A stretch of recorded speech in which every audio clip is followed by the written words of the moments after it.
Título: La danza macabra en el granero olvidado. Relato: La danza macabra en el granero olvidado. El polvo danzaba en el único rayo de sol que se atrevía a penetrar la oscuridad del granero. Mark, un turista con más curiosidad que sentido común, había ignorado las advertencias de los lugareños sobre el granero del ahorcado.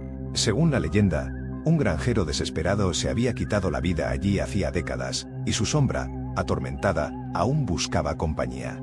Mark, por supuesto, no creía en cuentos de viejas. Hasta ahora, el silencio era opresivo, roto solo por el crujido de la madera podrida bajo sus botas. El aire olía a tierra húmeda y desesperación. En el centro del granero, colgando de una viga carcomida, pendía la cuerda. No una cuerda nueva, sino una gruesa soga, desgastada por el tiempo, y, Mark juraría, manchada de un color marrón oscuro que se negaba a ser solo óxido. De repente, la cuerda se movió, no por el viento, porque no había ventanas abiertas. Se balanceaba lentamente, describiendo un arco macabro, como si alguien invisible estuviera jugando con ella. Mark sintió un escalofrío que le heló la sangre. La lógica le decía que debía correr, pero una fuerza extraña lo mantenía pegado al suelo.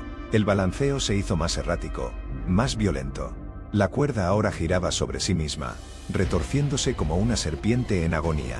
Y entonces, lo vio. O, más bien, lo intuyó. Una sombra. No una sombra cualquiera, sino una densa mancha de oscuridad que se formaba justo debajo de la cuerda. Una sombra con la forma inconfundible de un cuerpo colgando. Mark intentó gritar, pero su voz se había atascado en su garganta. La sombra se hizo más grande, más definida. Podía distinguir la silueta de la cabeza ladeada, los brazos caídos, las piernas que pendían en el vacío. Y, lo más aterrador de todo, la forma de la soga apretando un cuello invisible. Un susurro rasposo llenó el aire, un sonido gutural que parecía provenir de las profundidades de la tierra. Es hora de morir. Mark se desplomó hacia atrás, tropezando con un montón de heno podrido. Intentó gatear hacia la puerta, pero la sombra se movía más rápido. Se deslizaba por el suelo, acercándose a él con una velocidad antinatural. El miedo se apoderó de él, un miedo primario que lo redujo a un animal acorralado.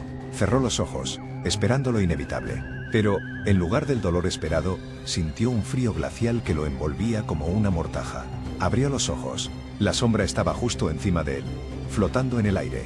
Podía sentir su presencia oscura, su deseo hambriento de llevarlo consigo. Y entonces, vio su rostro. O, mejor dicho, lo que quedaba de él.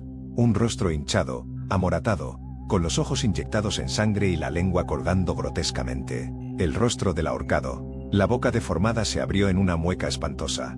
Tú, eres el siguiente. De repente, la cuerda se tensó.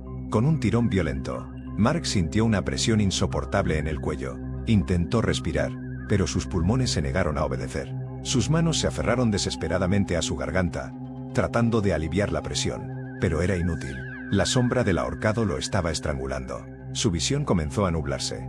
Vio la cuerda girando frente a sus ojos, la sombra danzando a su alrededor, la cara del ahorcado burlándose de él. Sintió que su conciencia se desvanecía, que su vida se escapaba como arena entre los dedos. Y entonces, la oscuridad.